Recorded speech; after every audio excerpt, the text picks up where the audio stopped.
Hello, gorgeous soul. Welcome to Astrology Night, your brand new astrology podcast, where we look at the transits and the energies of the month and we work out how we can use that energy to transform our lives and to superpower our manifesting. Welcome to Astrology Night. What I love about astrology is once you know what's going on in the cosmos, you can tune into it and use it to your advantage. What the planets are doing, what great big gifts they're giving us, what challenges. Once we know it, we can work on it like a puzzle, put it all together and use it like alchemy to transform our life. And August kicks off with quite the dramatic wonder. We have a new moon in Leo. Leo tells us something very important. It is essential to know our worth. It's essential to walk in this world knowing that we are equal to anyone. I don't know about you, but a lot of the problems in my life have been when I've given my power away. When we give our power away in a relationship, in a job, in friendships, and we kind of have a power dynamic, we're not centered and truly in ourselves, that is when nothing works out. And we go, oh, why doesn't that person love me? Why is this job not respecting me? But when we change, everything changes. The absolute magic of Leo is they're born with an inherent knowledge of their own self-worth. And when we're in this Leo season, and particularly with this new moon, which I'll come to in a minute, we can step in to our own power.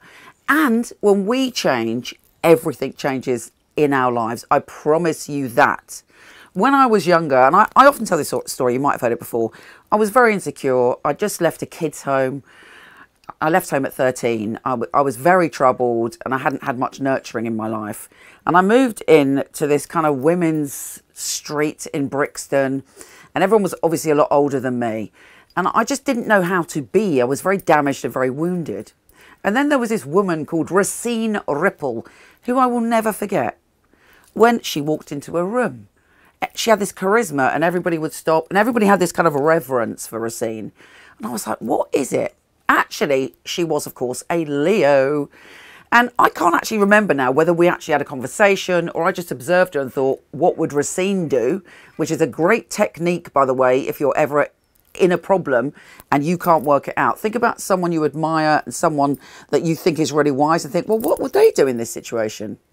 Anyway, whether she said it or whether I realised it, I thought I am going to be like Racine. And it completely shifted my vibration. I started to have more respect for myself. Other people had more respect for me. And that is the magic of Leo. Now, this new moon has fabulous connections to Mars, which is our passion, which is our drive, which is our life force, and also to Jupiter, the planet of good fortune. So Jupiter's going, okay, baby, I'm going to help you with this.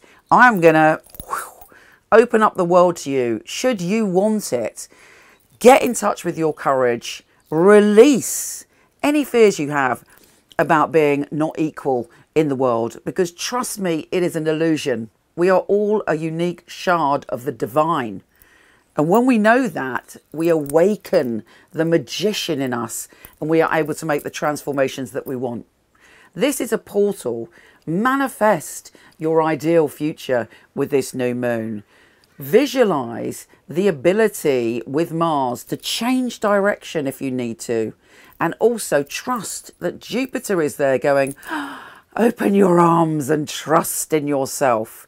If we can do that, and trust me, because of the rest of the astrology this month, we really need to do it, then we are already super boosted towards our purpose. And you deserve that. And the most fundamental thing is that you know you deserve it. Now, talking about the rest of the month, there are challenges, I'll be honest with you. For instance, Mercury is instantly going retrograde in Virgo. Virgo is ruled by Mercury, so it makes it particularly potent. And so we may find ourselves criticizing other people, feeling self-critical. And of course, as we know, when Mercury is retrograde, it can create all sorts of problems to do with travel, to do with technology, etc., etc. Having said that, what Mercury in Virgo is very good at is taking care of the details. So there is a message there. With this Mercury retrograde, really pay attention to the details in your life and focus on changing habits, particularly if you have an inner voice that's critical, to go forward. And we also have Venus on the same day going into Virgo. So we move from this fabulous outgoing Venus in Leo, and we all feel a little bit more introverted, a little bit more like we need to take space, a little bit more hermity. And the best way to deal with that is meditation, write your journal, particularly write your journal when Mercury is retrograde rather than reacting, because we can often misunderstand the facts. So if you're in a situation where you've got all the feels going on, really take the time to have the nurturing and the self-care to work it out by writing it out before you go forward and say something. Easier said than done for me, that's for sure, but definitely advice we should follow. On the 14th, Mars, the planet of action, and Jupiter, the planet of good fortune, are joining together for, again, a fabulous opportunity to push forward and to go with our passion out there in the world. And it gives us this confidence. So that is a great day during everything else that's going on for you to push ahead and have that faith and that courage and use it to your advantage. It's super important. Also on the 18th, we've got a Mercury Kasimi. I never know if I'm pronouncing that right. But anyway, Kazami, Kasimi, whatever. It's a power day for Mercury. Okay, Mercury's retrograde, but it still gives us that spark to be able to have the clarity of thinking, particularly about the past, and maybe past patterns we need to change and past ways of thinking we need to transform.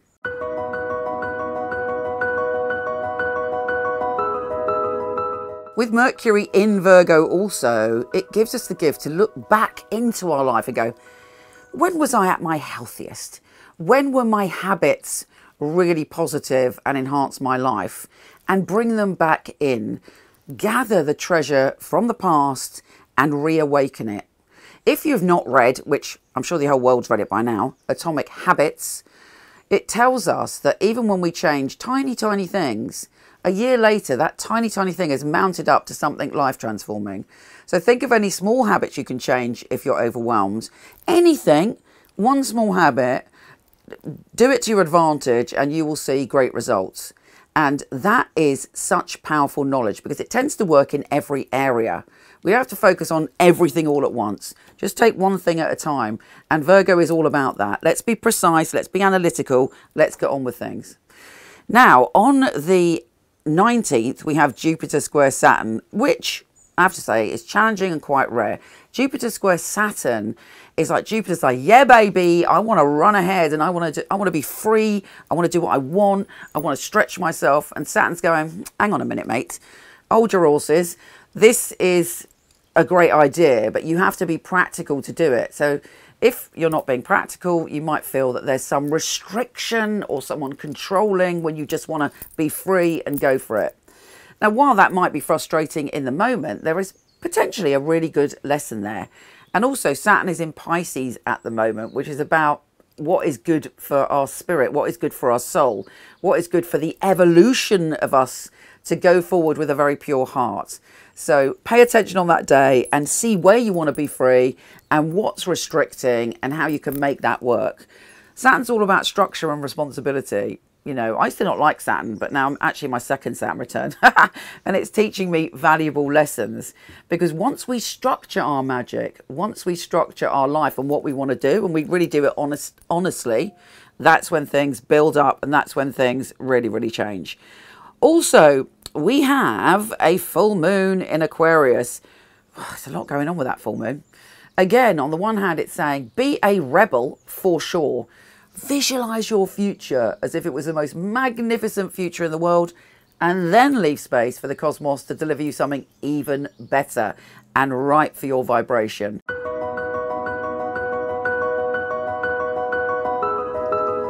So with this full moon in Aquarius, there is a lot going on, and it's quite challenging in one way, but on the other hand, it's very liberating. Full moon in Aquarius is saying, be the rebel, visualize your future as if it was the most magnificent future in the world, and also leave some space for the universe to make it even better. So freedom and being a visionary for our own life is essential with this full moon.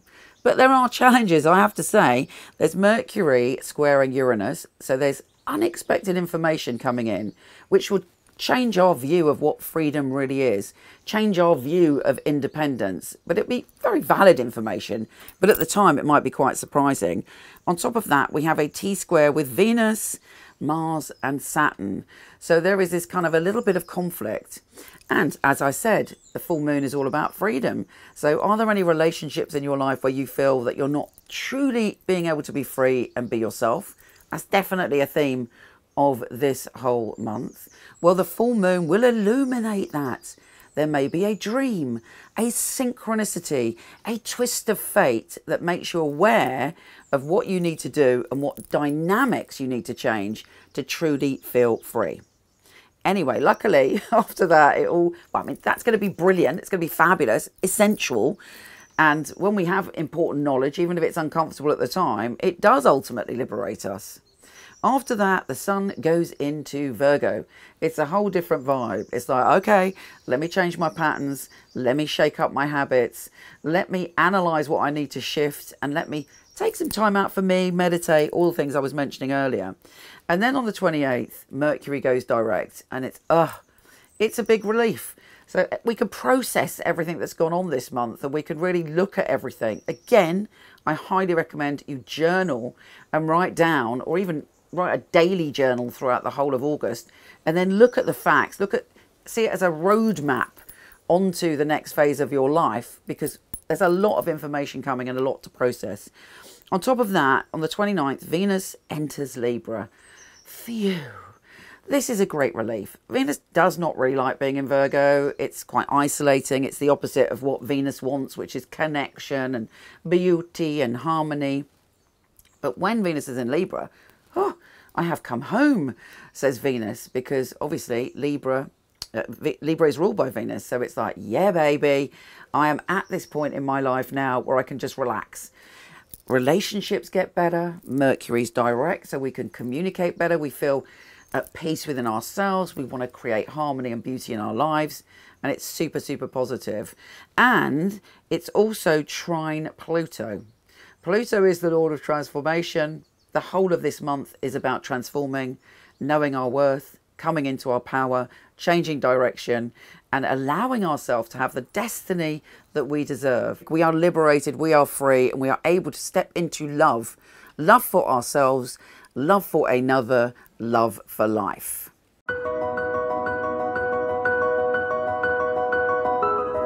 There is so much going on in August. Let's have a little bit of an intuitive deep dive with the tarot.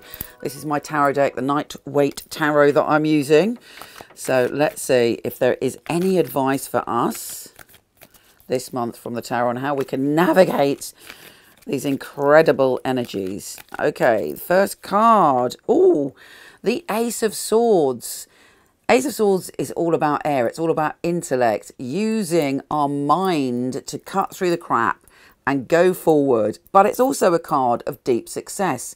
We have it in us to think clearly. We have it in us to cut a swathe through all the nonsense to find our power. And it's saying use your brain rather than being distracted by illusionary emotions. Next, we have the Wheel of Fortune, a very powerful major arcana card that's saying, I just love this card. It reminds us that everything changes. Nothing remains the same. And sometimes in life, something extraordinary happens. A synchronicity. We meet someone. Some information is passed on to us and our life is never the same again. It brings about a big turn of fate. And that is something that you must keep your eyes peeled for this month. And finally, I'm loving this, the Strength card. Remember in all moments, and look, it's the Leo, it's the big old lion there reminding you that you are strong, that the universe is supporting you. And also what I love about the Strength card is it reminds us that strength isn't brute force, it isn't aggression. Strength is kind, strength is gentle, strength comes from the ability to open our heart and be vulnerable. But you have the strength to get through this month. So much love to you, my darlings. Let me know what you'd like from this podcast, whether it's something you're interested in. Leave me a comment. follow me, all of the things. And I wish you a magnificent August.